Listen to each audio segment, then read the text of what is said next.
My cousin Jane, who was 3 days younger than me, temporarily lived at our house. From then on, she constantly monitored my every move, my toys, my friends, the things I liked, and even the people I fancied. She always felt they were the best, and she had asterisked to have them. My parents, who loved to save face, would blame me for being unreasonable, telling me to act more like an older sister. Fine. I should asterisk be a good sister, but surely giving in to my cousin a little was only proper. Years later, my cousin, newly divorced, her body broken and one leg crippled, came weeping, demanding answers from me. I was innocent. What did I do wrong? If I made a mistake, it was only because I was young, naive, and blind, associating with scum like them. Late one night, I received a call from my mother. I had just finished work, was at home with a face mask on, and was about to go to bed. Your cousin Jane is causing a scene, demanding a divorce. Do you know any lawyers you could recommend? I could hear the impatience in my mother's voice. She didn't want to help my cousin, but I guessed she was trying to save face, so she'd reluctantly accepted the request. And now she was pushing it onto me. Suddenly, I felt excited. Of course, I had to help. After all, I wanted to see the fruits of my efforts over the past few years. Mom, wait till I get home, and we can discuss it then. All right, my mother hung up. My relationship with my cousin Jane wasn't good at all, yet for some reason, everyone thought Jane and I were very close, a true sisterly bond. But it wasn't always like that. I used to treat her like my own sister. Jane was only 3 days younger than me, but our families lived far apart, so we only saw each other once a year during holidays. When we were 8, my uncle and aunt's relationship became increasingly strained, with frequent arguments that almost led to divorce. It was at this time that Jane came to stay with us for a while. The first day at my house, she was very anxious and scared, constantly calling me Big Sister.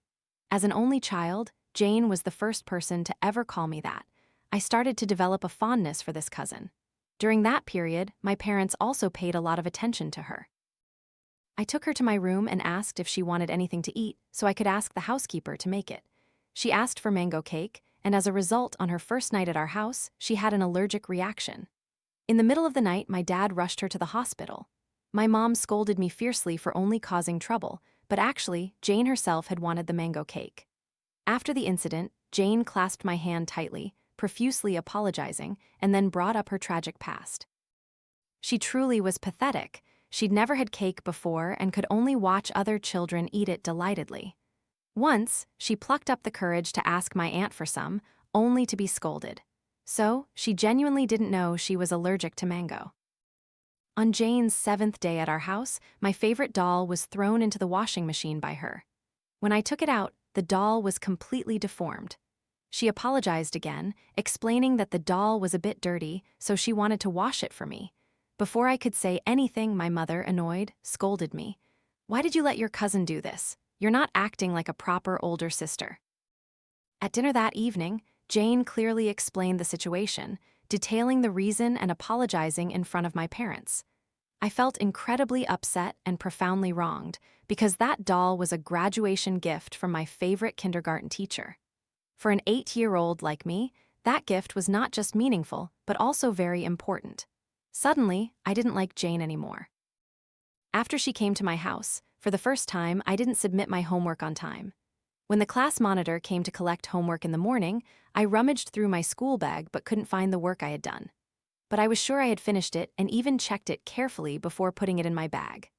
My teacher, who trusted me, told me to call home and have someone bring it.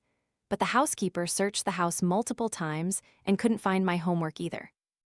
As a result, I was punished and had to do twice the amount of homework as my classmates. This was a classroom rule the teacher had set, so even if he believed I wasn't lying, it was no use. After returning home, I searched my room thoroughly but found nothing. That night, my mother scolded me again for embarrassing her.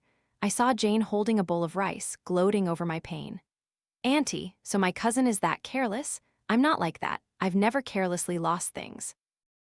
My mother turned her head, smiled, praised her, and even compared me to her.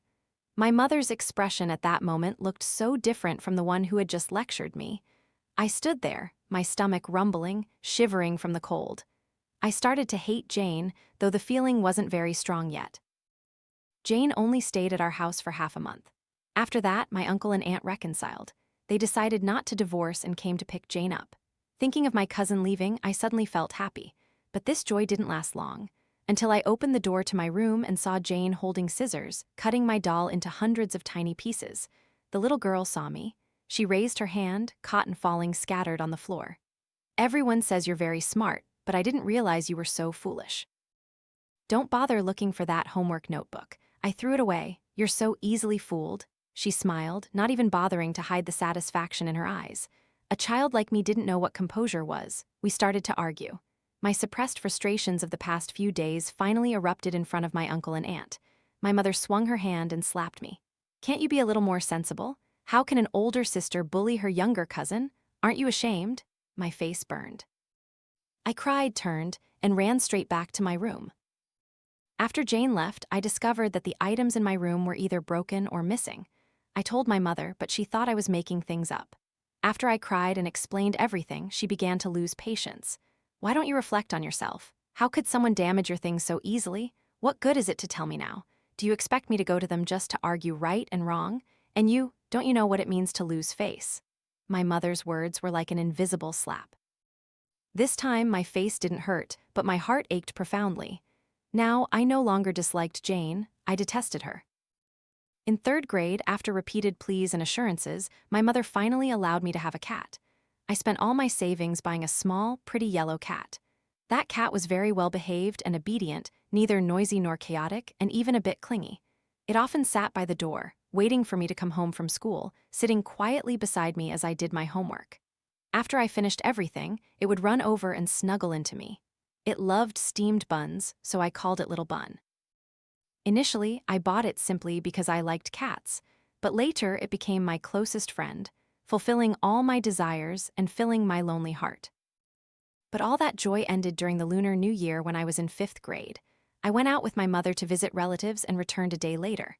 When I got home, I saw the lock on my room door had been opened by someone. Little Bun was dead, with a large patch of chocolate still clinging to its mouth.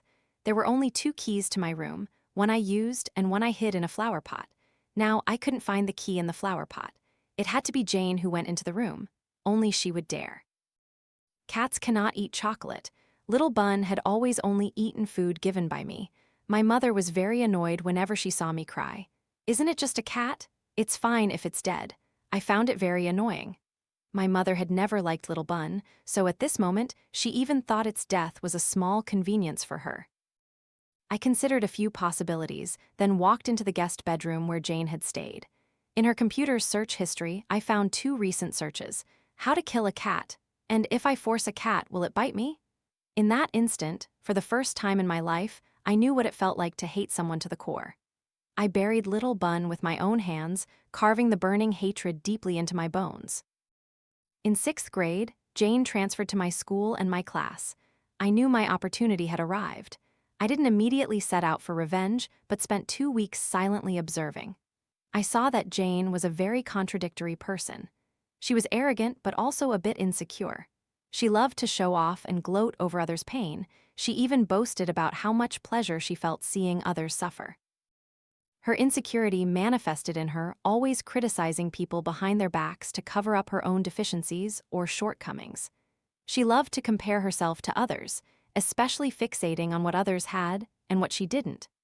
There were clearly things she liked, but because she couldn't have them, she would turn around and criticize them as ugly or bad, then declare she didn't want them anymore.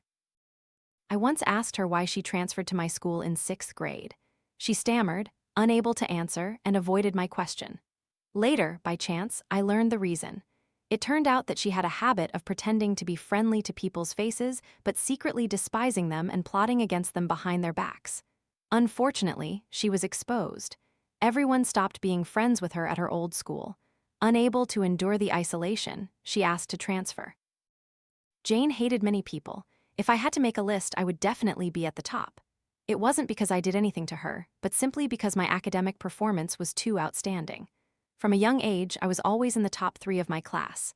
Simply because I was polite, obedient, and diligent in my work, I received a lot of praise from those around me. So in everyone's eyes, I was the legendary, perfect child. My uncle and aunt often compared Jane to me, scolding her. That's why she hated me. That's why she wanted to destroy me. Unfortunately, I felt exactly the same way about her. Near the end of the semester, Jane's parents were invited to school to meet the teacher. The reason was that she had stolen a classmate's belongings. The teacher opened her personal locker, and inside were the incriminating items. I stood among the crowd and watched Jane's bewildered eyes gradually turn flustered and scared. She turned to look directly at the crowd standing there. "These things aren't mine. They belong to Sophia. She asked me to hold them for her. She's the real thief." Sophia had taken a leave of absence for several days. A classmate chimed in. "Sophia had a fever a while ago, so her parents came to school to ask for her leave. She's probably still in the hospital. The day after tomorrow is a holiday, so she might only return to school next Monday." Another student added, "Sophia has been absent for a week, and I only lost this the day before yesterday." I stood watching Jane desperately explain. After a moment, I stepped forward. "Teacher, why don't you invite her parents to school? Isn't there a surveillance camera in the classroom? Can we check the footage?" At this, Jane became even more flustered. "I don't want to call my parents because if they're called, I'll be scolded when I get home." But the more she reacted this way, the more suspicion it raised in everyone's minds. Of course, I knew very well that Jane hadn't stolen these things. Jane was arrogant with rather high self-esteem. She had never taken stolen goods from others. What she liked was destroying other people's things. It was a, "if I don't have it, no one else should either" mentality. She even found a sense of pleasure in revenge from these unethical actions, just as she had years ago when she tried to destroy my doll, my homework, and even Little Bun. The one who truly stole things from classmates was Sophia. Sophia transferred to my school in 4th grade. In my class, I treated everyone quite well, so I had many friends, and more or less my classmates all had some goodwill towards me. When Sophia first transferred, her personality also endeared her to many, so she gained quite a few friends. For a while, Sophia and I were quite close after she proactively befriended me. That was until I discovered she was a cunning, calculating person through and through, whose lies and fabrications were habitual. She befriended me only because she noticed the items I brought to school. She was the most fluent liar I had ever met. Perhaps because she lied so much, making up a story was easier than eating or drinking for her. She was also very clever, knowing how to choose the right people to target. So, each time she stole something, the victim would be none the wiser. If someone did discover something missing, Sophia could say a few words to make them think they were just careless and misplaced it, and they would even thank her for comforting them.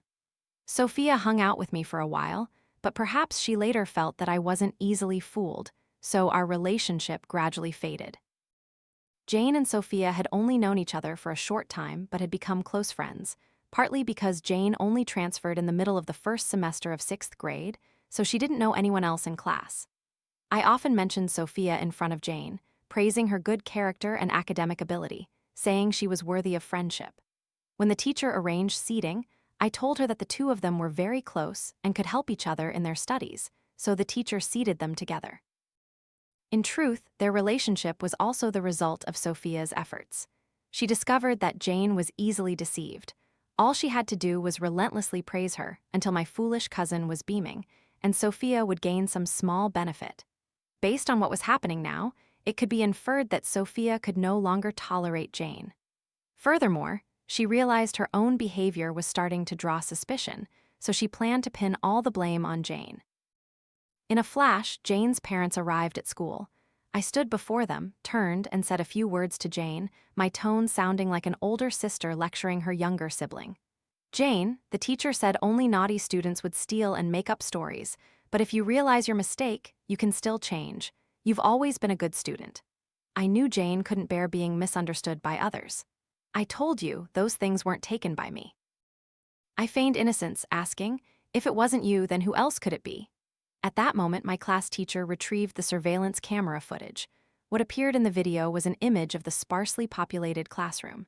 Jane, when no one was paying attention, subtly stole a classmate's item and quickly stuffed it into her backpack. They also checked Jane's phone call history. On that day, there was indeed a call, but it wasn't Sophia's number, but a completely unfamiliar one.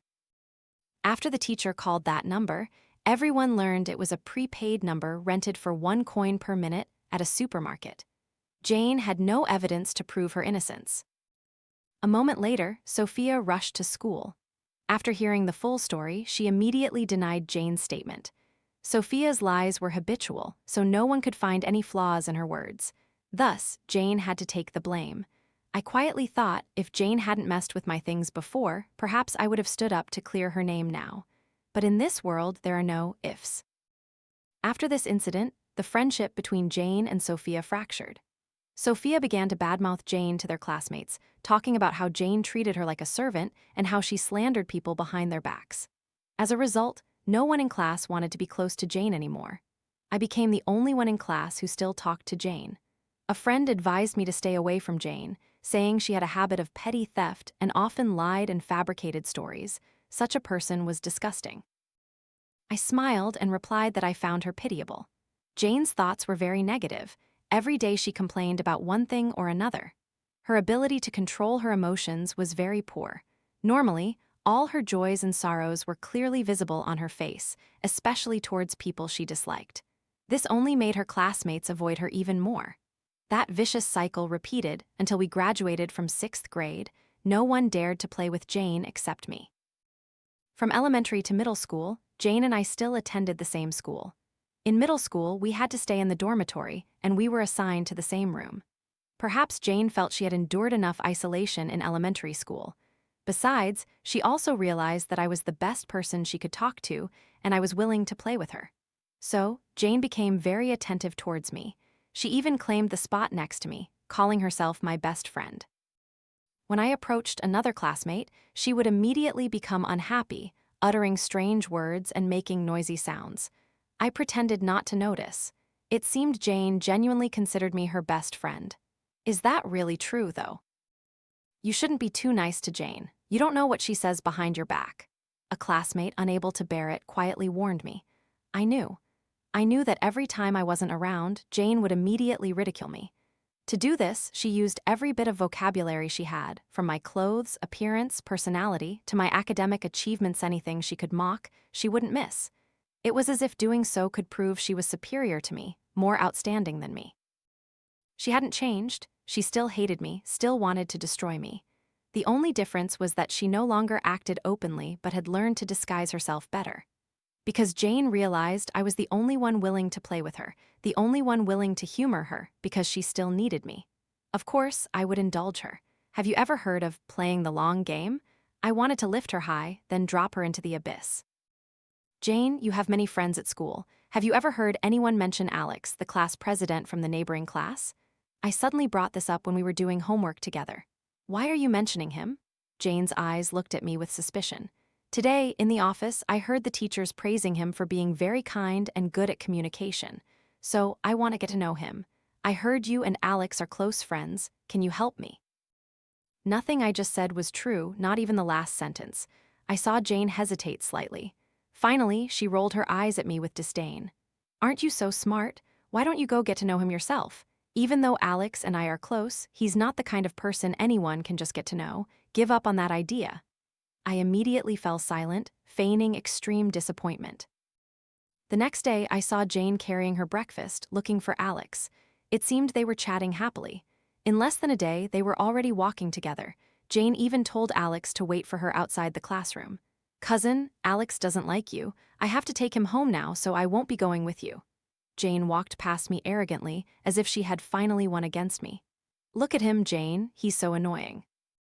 Only you can tolerate him. A friend sitting behind me complained, unable to hold back. I said nothing, just smiled faintly, quietly packed my things, and left the classroom. Jane and Alex became increasingly close. They were inseparable after classes, chatting and laughing. Meanwhile, I grew more and more solitary. In Jane's eyes, my pain and sadness were just envy and jealousy. The smile on her face appeared more and more often. I watched her run off to find Alex, slowly shedding her facade and focused on my studies. Human spirit and physical strength are limited. I wanted to destroy Jane from the root. To maintain her so-called friendship with Alex, Jane began to neglect her studies. The midterm exam results were announced. I ranked first in my class, second in the entire grade, while Jane was in the average group of the class. She used to be a top student. Now she had dropped 10 places. I saw that after hearing her grades, Jane's cheerful expression vanished instantly because academic achievement was very important to her. The teacher gently reminded Jane a few things, even praising her solid knowledge base and hoping she would try harder next time. Her eyes were red, but she didn't cry. After class, a boy came and sat next to me, asking for help with a difficult problem. My academic performance was quite high in class, and I was always friendly and willing to help classmates with difficult problems they didn't understand, and this time was no exception. As I spoke, I used a red pen to point out the mistakes in his work. Before I could say much, Jane suddenly stood up. She bit her lip and cried, her tear-filled eyes staring at me. "Isn't it true that you're only a little better at studying than me, big sister? What's so great about you that you're so arrogant?" She forcefully pushed my desk over. My books and notebooks fell to the floor, scattered everywhere. I stood stunned, but a surge of vengeful satisfaction swelled within me. Yes, that's exactly it, but it's not enough yet. "Jane, what are you so mad about?" Before I could speak, someone indignantly spoke up for me. Not only that, other classmates helped me set up my desk and pick up the scattered books and notebooks, though it was likely that some of my pens were broken. This only made the classmates dislike Jane even more. I remained silent for a long time, as if I was utterly hurt and sad. Finally, I whispered, "Perhaps she's just not in a good mood." My words only increased my classmates' ostracization and dislike of Jane. I heard everyone blaming Jane and trying to comfort me, but I said nothing. Near the start of the next class, Jane returned to the classroom. She stared at me with red eyes as if I had committed a grave sin against her.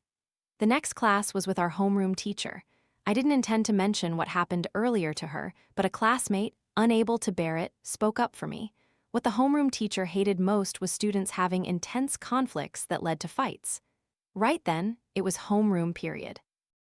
The teacher announced some new class rules and emphasized that she would thoroughly address Jane's issue. Jane desperately wanted to explain to the teacher, but she couldn't find any reasonable justification for her behavior. She didn't want to admit her mistake, and even less did she want to humble herself and apologize to me. From beginning to end, I remained silent. Only when the homeroom teacher was so angry that she was about to call Jane's parents did I speak up. "Teacher, can we just let this matter go? Because if Jane's mother finds out, she'll get a beating from my aunt." "Actually, it's not a big deal. They say that children who don't understand things often get candy, while children who understand things get nothing. But a child who doesn't understand things will make people dislike them, whereas children who understand things will be loved more by others. They can't help but favor them. Perhaps one important reason is that they appear so helpless." I remembered the first and last time I called my parents to elementary school. What my parents said to me that day was deeply etched into my mind, and I realized I would never have the protection and comfort from my family that other children did. In the end, the homeroom teacher only scolded Jane a few times, and the matter ended without needing to invite parents. As soon as class was over, Jane rushed out of the classroom. She only returned near the next period. Jane valued her studies highly. If she had dedicated herself completely, her academic performance could have returned to its original state. But every time class ended, instead of reviewing or doing homework, she would run off to find Alex, just like before.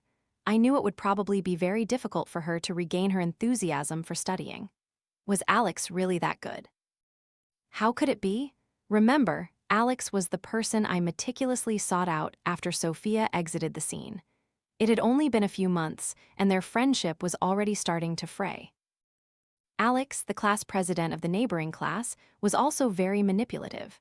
On the surface, she appeared friendly and had good relationships with others, but on more than one occasion, I went to the office and accidentally overheard her class teacher complaining about her. Alex liked to play in small groups and enjoyed having people gathered around listening to her talk. Because of this, she was very generous with her friends. She also had an incredibly smooth ability to twist concepts, successfully drawing many people to her side and inciting conflicts with those who opposed her in that class. Anyone Alex disliked would be isolated. She made bullying others her pastime. The scariest thing was that no one felt Alex's bullying was wrong.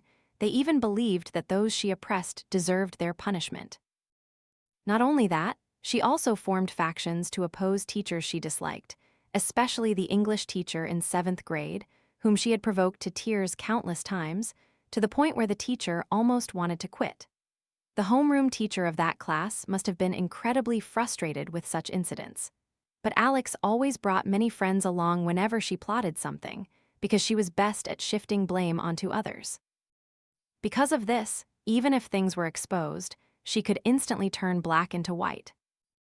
In some respects, Jane and Alex had similarities, but I found Alex a bit smarter than Jane.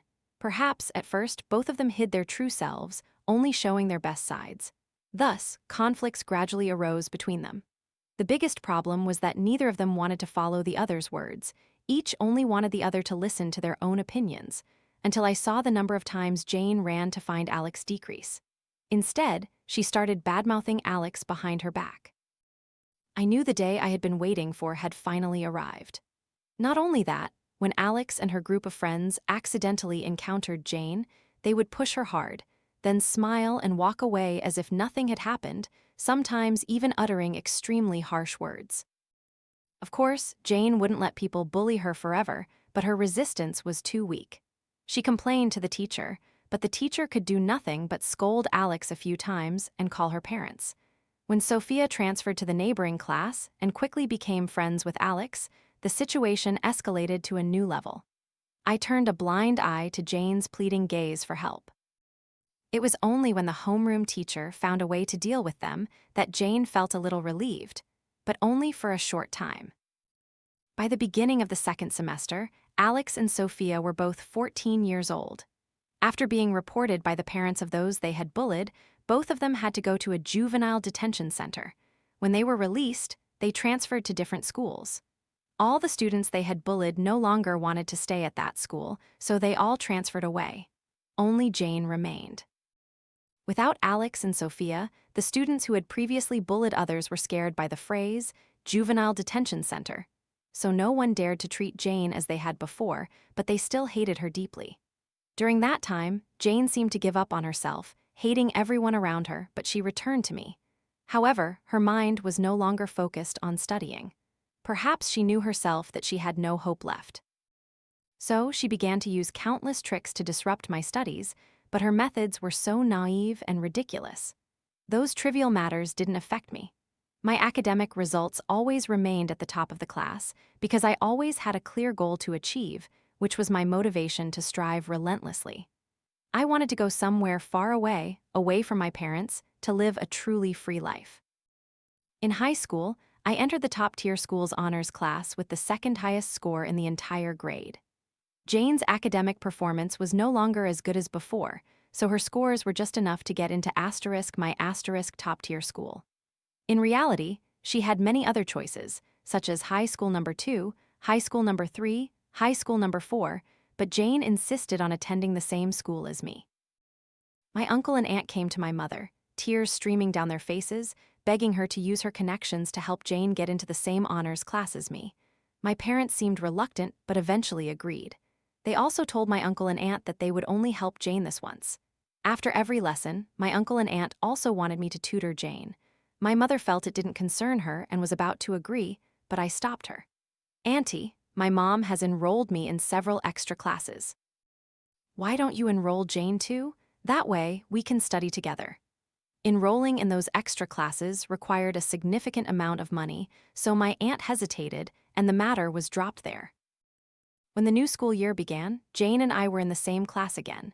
I pretended to accidentally reveal that Jane got into this class through special connections.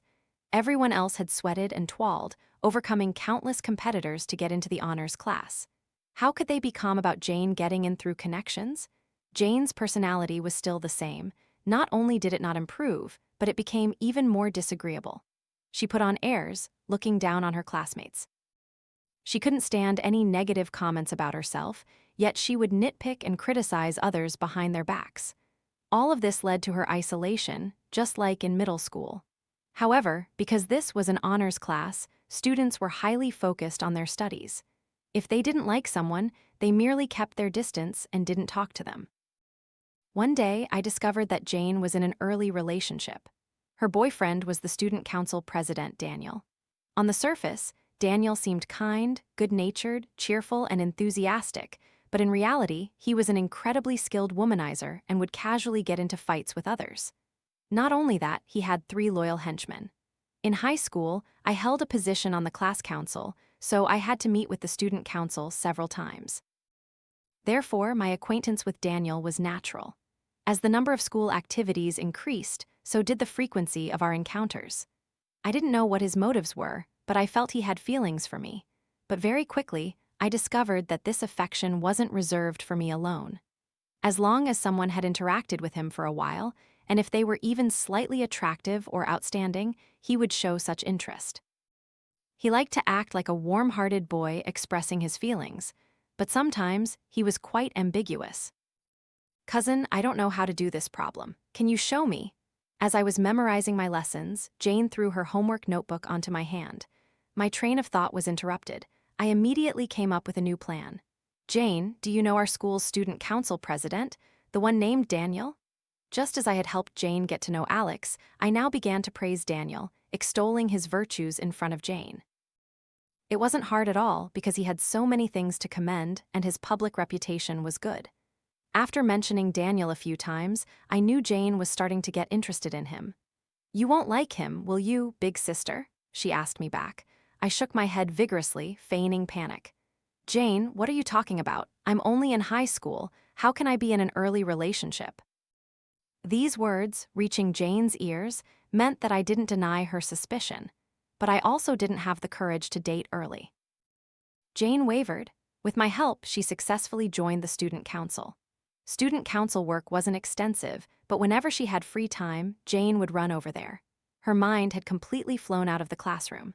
She began to frequently mention Daniel in front of me, boasting about how well he treated her and how he always indulged her. Jane didn't realize that these were just empty, nice words. Beyond a few trivial conversations, they had nothing else to talk about. But Jane couldn't be blamed. Many people in school secretly liked Daniel. They wouldn't let anyone badmouth him. They even said that if anyone criticized Daniel, it must be out of jealousy. Thanks to them, Daniel's reputation at school grew even better.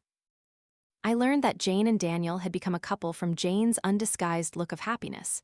"Big sister, Daniel is my boyfriend now. I don't care what your intentions were towards him before, but from now on, you're not allowed to think that way." Of course, I had no interest in competing for a boyfriend with her. After all, her getting to know Daniel was my doing. But I didn't expect them to become a couple so quickly. In fact, it was much faster than I had imagined. Sometime later, I learned they were secretly dating. Not only did they not tell their teacher or parents, but Daniel also forbade Jane from telling her friends. Jane agreed, but she was so eager to boast about it that she told me. Could Daniel really like someone like that? I didn't believe it, so I quietly observed them for a while and finally found some clues. If my judgment wasn't wrong, Daniel was juggling multiple relationships. Daniel's family wasn't well off, but during this time, I saw him constantly changing his belongings, each more luxurious than the last. Daniel told everyone he worked part-time on weekends to earn money, so his reputation was even better than before. Each time Jane mentioned Daniel, she would bring this up to praise him. But a week ago, I found a watch Daniel often wore, forgotten in Jane's room. "Big sister, Daniel said he's going on a date with me this weekend. It's our first date since we officially became a couple," Jane gushed, her face beaming with happiness. "Did you forget we have a periodic exam next week?" It wasn't that I wanted to remind Jane, I just wanted to know what position Daniel held in her heart. Jane hesitated for a moment, but eventually she sided with Daniel. "It's just a periodic exam, it's nothing big. You can help me review the key points when I get back from the date, that'll be fine." With that, Jane picked up her phone to reply to messages, not even bothering to wait for my answer. On Sunday, she really did go on a date with Daniel and returned late at night, looking ecstatic. I wouldn't let her have the chance to bother me. "Jane, Daniel's birthday is in a few weeks, isn't it? Have you thought about what to get him?" Jane immediately became wary. "How do you know? Are you secretly seeing him behind my back?" "I'm just reminding you. I don't need to remind you his girlfriend. Don't you know about it?" The very next day after my reminder, she rushed off to choose a birthday gift for Daniel. Now, her mind was completely filled with Daniel. When she returned home, she didn't even remember what she had asked me to do. It wasn't until the next morning that she remembered and began to panic. Jane made me highlight the key study points for her, then she frantically tried to memorize everything during self-study time. With so much information, how could she memorize it all in 20 minutes? No matter how hard she tried, by the end of the review session, she hadn't absorbed a single thing. The review time ended, and the exam began. This time, Jane's test results were the lowest in the class. I saw her bury her face in her desk, sobbing. It seemed Jane wanted to return to serious studying, but after only a few days, her mind was completely focused on Daniel again. The honors class had a rule. If a student ranked last in the monthly assessment 3 consecutive times, they would be transferred to a regular class. My homeroom teacher said such a transfer was very unlikely, as a student would have to violate the rule 3 times in a row. And yet, Jane managed to do it. When she heard the announcement that she was being transferred to a regular class, she froze, then I heard she got a beating from my aunt. "It's only an honors class. I'll definitely get back in with my own abilities." In her anger, Jane defiantly declared that. Jane made an effort to study for a while, but when her results improved a little, she gave up. Jane and Daniel's relationship ended in 11th grade. The news that Daniel was dating multiple girls at once came out, surprising many. Perhaps Jane had been brainwashed by Daniel, because even at this point, she still adamantly believed Daniel had done nothing wrong and that it was all just baseless rumors spread by others. It took Jane several months to realize Daniel's true colors. Only then did she understand that he didn't like her. All he wanted was her money and the way she treated him. Daniel was removed from his position. Jane's early relationship led to the teacher calling her to the office, and her parents were even invited to school. Unfortunately, I was in class at the time and wasn't present to witness everything directly. When I finished school, my aunt had already taken Jane home. "You should pay attention to Jane, dear. Look at her, how dare she date so early? Doesn't she have any shame?" I had no choice but to reply to my aunt, "Auntie, Jane has never listened to me anyway. Besides, we're in different classes now." At past 7 a.m., I was woken by the alarm clock.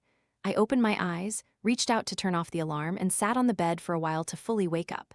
It was then that I realized I seemed to have had a very long dream. I never expected to dream about things from the past. Last night, I had agreed with my mother and scheduled a car to pick me up at 10 a.m., so I wasn't in a hurry. I got out of bed, washed my face, put on light makeup, and changed into a dress. Then I sat down to finish a few tasks I hadn't had time to deal with last night, before setting off. Jane married quite early, a shotgun wedding. Her husband was Victor, an upperclassman of mine. Jane's university entrance exam results weren't good, and this time finding someone to pull strings was useless. So Jane and my aunt had a big argument, almost deciding to drop out of school. In the end, she chose a third-tier university, where every day was like a chaotic mess. Jane knowing Victor, of course, was thanks to me. Unlike Daniel in high school, Victor was wealthy and very generous with everyone. He often invited people out to eat, even casual friends, and when he gave gifts, they were always worth tens of thousands of yuan. On the outside, everyone thought Victor was perfect, but once I accidentally discovered his dark inner self. He had a relatively serious, violent tendency. Initially, I only introduced them, never thinking they would get married, and Jane would even get pregnant. But that's how things turned out. Later, I asked relatives and learned that Jane wanted to marry Victor, but their path to love was not smooth. They almost broke up several times, until Jane announced she was pregnant, and then they got married. However, not long after they married, the baby was gone. I didn't visit Jane in the hospital, but I heard from others that Jane had many injuries, surely from Victor's hands. After graduating, I planned to pursue a master's degree. By this time, Jane was married, so she was constantly scrutinizing me and subtly badmouthing me behind my back, but no one believed her anymore. This time, it had been 2 years since I last saw my parents. Jane was in the hospital. I heard from my mother that Victor had beaten Jane, but this wasn't the first time it had happened. Initially, Jane wanted to hide it from her family, but later she couldn't. All our relatives knew. Although this wasn't the first time Jane was beaten, this time Victor was very brutal, pushing Jane right out the window. I heard the doctor say her left leg was crippled. When Jane heard the doctor say that, she only cried. My aunt stood beside her, frowning. Perhaps she was annoyed by her daughter. "You should recommend a lawyer to your cousin, dear." My aunt didn't want to get involved. She just stood in the room for a moment and then left immediately. Now, only Jane and I were left in the hospital room. "Why didn't you look at Auntie?" I asked. Jane's eyes looked at me with an indescribable resentment. "Seeing me like this, you're so gleeful, aren't you, big sister? Why should I be gleeful? I retorted. Don't think I don't know you've never liked me, big sister. You never wanted me to live well. Oh, she was right. That's exactly the kind of person I was. Do you still remember Little Bun? I asked her. Jane had long forgotten the cat, so she had to think for a moment before remembering. It was just a cat. She looked at me with surprise. I didn't answer and turned to walk out of the hospital room. I didn't want to talk to her anymore. Just a cat. In my heart, Jane's place wasn't even as important as a cat's. I recommended Jane a lawyer I picked at random. After giving her family the person's contact information, I couldn't care less about the matter. Later, I heard Jane had finalized her divorce and received a sum of money. After her divorce, I went to see her once. No one else was there, so she didn't hesitate to look me straight in the eye. Big sister, do you know how much I hate you? From childhood to adulthood, my mother always praised you and compared me to you, telling me to look at you and study hard. My mother never acknowledged my efforts. That's why I hate you so much. No, I loathe you. I only found her words ridiculous. These are all matters between you and your mother. Hate whoever you want, what does it have to do with me? But Jane didn't care about my words, because if she could understand, she wouldn't have such thoughts. After Jane's divorce, I thought she would live a comfortable life with that money. To my surprise, only a few years later, I heard she had found new love. I wasn't involved in that. I heard this time it was true love. The man didn't care that Jane had been married and was disabled, and he could even tolerate her temperament. My intuition told me there are no free lunches in this world, but it didn't concern me anyway. I didn't get involved. In less than a few months, my intuition was proven right. Jane disappeared. Her family reported her missing. Finally, it took several years for the police to find her on a mountain. I heard people say she was mentally unstable and had lost the ability to care for herself. Many years later, Jane's condition improved a little, but she became increasingly hot-tempered. If something wasn't to her liking, she would immediately argue vehemently. So, no one was willing to interact with her anymore. All these things were told to me by others. "Dear, are you coming home for the new year this year?" My mother called to ask me. I don't know when, but the number of calls my mother made to me started to increase. Every time, it was about trivial matters. Honestly, I didn't like such conversations. "Mom, I'll check my work schedule and let you know. If it's nothing important, please don't call me so often next time." My mother immediately became agitated. "Dear, have you forgotten I'm your mother?" Other people's daughters cling to their mothers, call them every day to check in, and come home every new year. How can you be so heartless? I remained silent for a long time. "Mom, but what they want is different from what you want. They want a happy, cheerful child. What you want is an obedient child who doesn't embarrass you. Mom, I've already achieved that. Nothing in this world is perfect. People shouldn't be too greedy. Old matters should be forgotten long ago. Besides, there's no such deep hatred between a mother and daughter, is there?" My mother awkwardly explained.